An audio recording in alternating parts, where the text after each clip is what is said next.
को भी बहुत दिन आसी नी तो आसला देखली गुड़ाए काम भी बाकी थिला मोर देह भल भी नथिला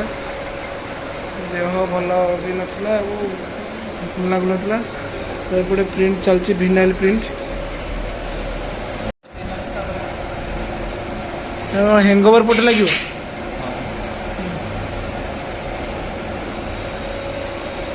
किए गोटे ठकटा सत्य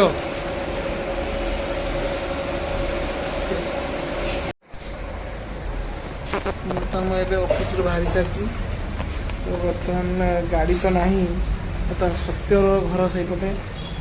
सत्य सहित आज आज बाइक राइडिंग हम चलन तो जा बहुत वर्षा उठलानी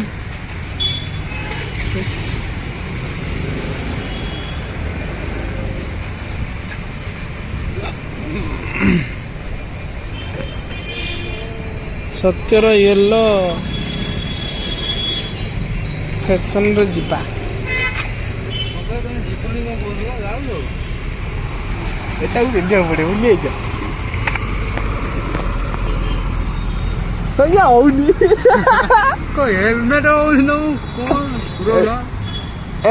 पड़े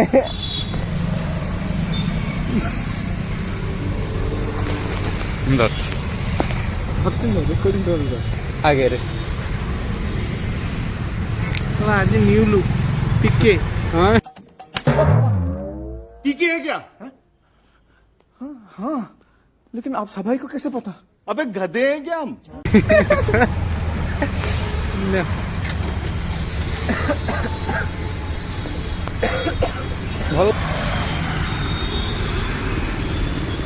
जय प्रभु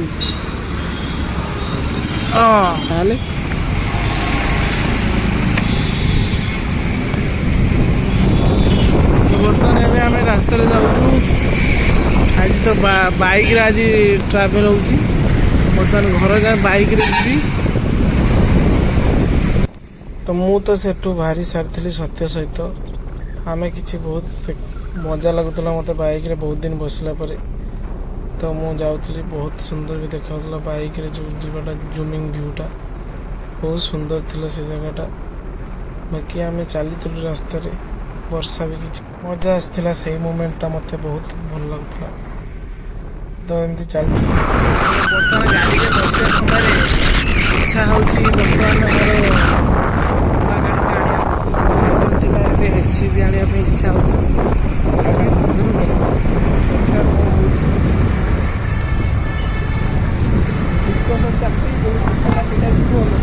डिस्कसन चलती कौन आसो कौन ना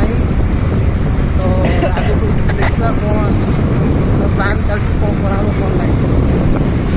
कौन आनले बेटर सेवेन सीटर कहे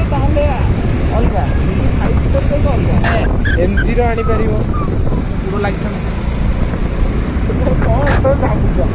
तो आमर एटा तो मिनी कार गोटे थिला तो गाड़ीटा शोरूम में पड़ी तो आम भाभी कौ गाड़ीटा गोटे गोटे अनुरूप कौटा सनुप तो नहीं अच्छी तार ऊपर टोटाल काच अमित शाह आसवे अमित शाह आस बोधे अमित शाह तो गाड़ी चलचु दीज एफआईआर होटेल एफआईआर लागुन एंट्री किसी एमती सजबाज होती आज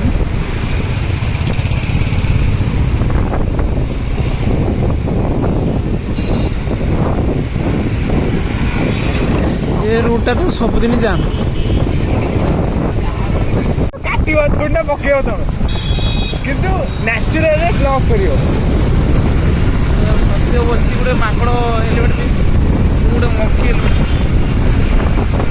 दीटा मत एका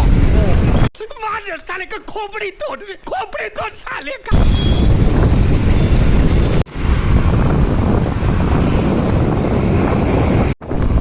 ये हूँ चंदका जंगल गोटे बाछरी घेराई नुआ नुआ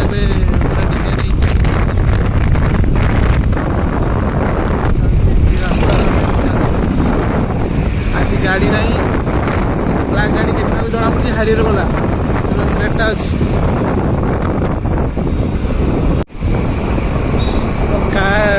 रे जीवा मजा अलगा बाइक रे जीवा मजा अलगा ना ତମେ ଯୋଉ ଜିନିଷଟା ଭାବୁଥବ ସେଇ ଜିନିଷ ତମ ଆଖିଆକୁ ଖାଲି ଆସିବ। ମନେକର ହାରିଅର କଥା ଭାବିଲ ମନରୁ ଦିଲରୁ ଭାବିବ ଦେଖି ହାରିଅର ଆସିବ କ୍ରସ୍ କରିକି ଯିବ। ଏମିତି କଥା କି ତ ମୁଁ ଅଫିସରୁ ଆସିଲା ପରେ ଏବେ କିଛି ଚୁଟି କାଟିବା ପାଇଁ ବର୍ତ୍ତମାନ ଆସିଯାଇଛି ଭାଇଙ୍କ ପାଖରୁ। ଭାଇଙ୍କୁ ଫୋନ୍ କରିଥିଲି ଭାଇ ବି ୱେଟ୍ କରିଥିଲେ ମୋ ପାଇଁ। ବହୁତ ଦିନ ପରେ ଦେହ ମାସେ ହେଇଗଲା ନା ତ ମୋର ବଢ଼ିଆ ଷ୍ଟାଇଲରେ ସେ କାଟନ୍ତି। ଆମେ ଏଇଠି ଛଡ଼ା ଆଉ କେଉଁଠି କାଟୁନା ତ ମୁଁ ଆଜି ପୁଣି ଆସିଛି ଏଠି ତ ଚାଲନ୍ତୁ ଚୁଟି କାଟା ସରୁ ତାପରେ ଦେଖିବା ଆଉ ଲୁକ୍ସଟା କେମିତି ହେଉଛି ଆଉ ଚୁଟିରେ ବାଳ ଆଉ।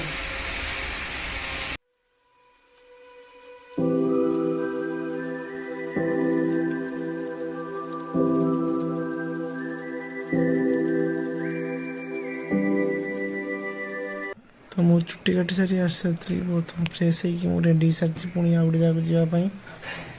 ତ ଆପଣମାନଙ୍କୁ ମୋର ବ୍ଲଗ୍ଟି କେମିତି ଲାଗିଲା କମେଣ୍ଟରେ ଜଣାନ୍ତୁ ଏବଂ ଲାଇକ୍ ସେୟାର ସବସ୍କ୍ରାଇବ୍ କରନ୍ତୁ। ଏମିତି ଭଲ ପାଇବା ଥାଉ ତ ଆଗକୁ ଚାଲନ୍ତୁ ନେକ୍ସଟ ବ୍ଲଗ୍ରେ ପୁଣି ଦେଖା ହେବ ବାଇ ବାଇ।